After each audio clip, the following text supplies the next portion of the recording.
South Korea is often described as East, intense, and demanding. Those descriptions are usually treated as cultural traits, as habits, attitudes, or national personality. But they are not. They are structural outcomes. South Korea is a country built without margin. Very little spare land, very little unused space, very little room for mistakes to disappear quietly. Most countries can afford inefficiency. They can spread errors across distance, time, or scale. South Korea cannot. Mountains compress the interior. The sea blocks expansion, and one border is permanently sealed. There is no direction where pressure fades out. So instead of slowing down under that weight, the system learned to move faster. Not because it wanted to grow quickly, but because hesitation became dangerous.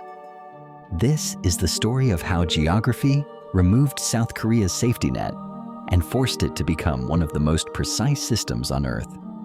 South Korea occupies the southern half of a narrow peninsula. This position is more limiting than it looks on a map. To the north lies a sealed border that has never relaxed. To the east and south, open sea prevents land expansion. To the west, coastal plains offer only limited relief. There is no interior to retreat into, no secondary core, no wide hinterland to absorb failure. Everything happens close together. Population centers sit near industrial zones. Ports sit near cities. Infrastructure overlaps instead of spreading out. This proximity compresses time. When something goes wrong, it reaches everyone faster. In larger countries, distance dilutes consequences. In South Korea, distance barely exists. And when space disappears, time becomes the only buffer. Around 70% of South Korea is mountainous.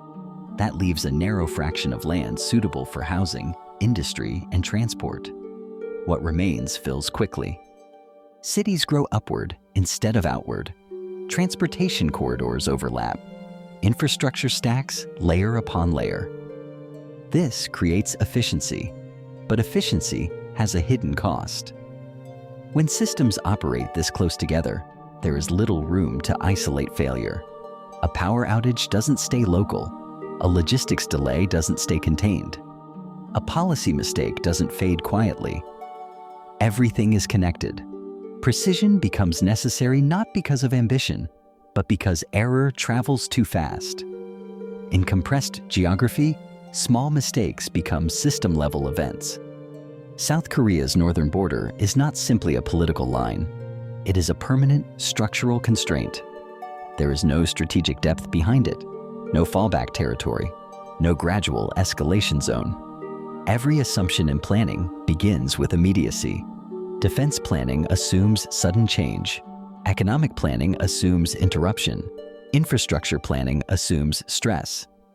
Unlike countries that plan for long periods of stability, South Korea plans for continuity under disruption. Institutions are designed to restart quickly, not to relax comfortably. The system does not ask if pressure will arrive.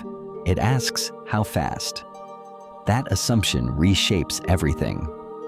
Large countries absorb shocks by dispersing them. Economic downturns spread unevenly. Supply chain failures take time to propagate. Security risks dilute across distance. South Korea has no such luxury. Economic shocks arrive quickly. Supply disruptions ripple instantly. Security concerns feel immediate and personal. There is nowhere to hide failure. So the system evolved to anticipate rather than react. Forecasting became critical. Coordination became essential. Execution became prioritized over deliberation. Delay stopped being cautious. It became exposure.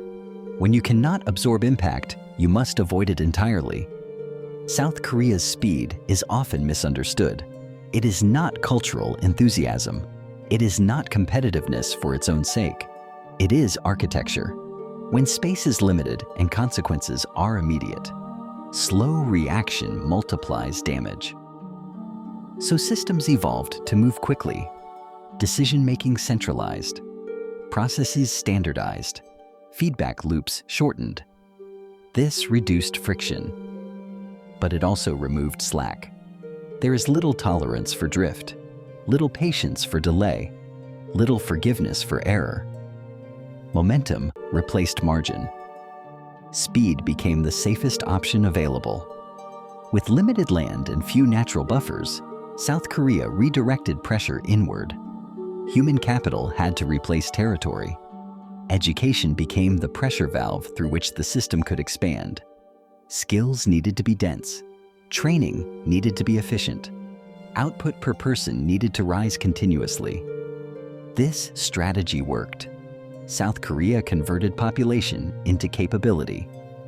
But it also transferred pressure from geography to individuals. When people replace land, stress concentrates at the human level. Performance increases, but exhaustion follows. Excellence becomes expected. Failure becomes personal. This is the cost of replacing space with skill. South Korea built its industrial base without cushions. Production systems were tightly synchronized. Supply chains minimized redundancy. Efficiency took priority over resilience. This allowed rapid scaling and global relevance. But it also meant that disruption carried immediate cost. There was no extra inventory, no spare capacity, no easy recovery. Efficiency was not optimization. It was survival strategy. When slack disappears, every decision matters more. A system designed to survive pressure does not optimize for comfort. Stress accumulates. Burnout increases.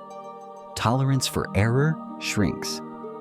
The same mechanisms that produce resilience also generate fatigue. South Korea's system works, but it demands constant attention. There is little room to pause, little tolerance for experimentation, little space to fail quietly. This is not a flaw. It is the trade-off of operating without margin. South Korea did not choose this system. Geography imposed it. As long as land remains limited, as long as borders remain fixed, as long as pressure stays close, the system will continue to move, not because of ambition, not because of culture, not because of competition, but because when a country has no buffer, precision becomes the only defense. South Korea didn't grow fast to win. It grew fast to survive. And that is the logic that still drives it today. If you want more deep stories about how geography shapes power, pressure, and survival, subscribe now.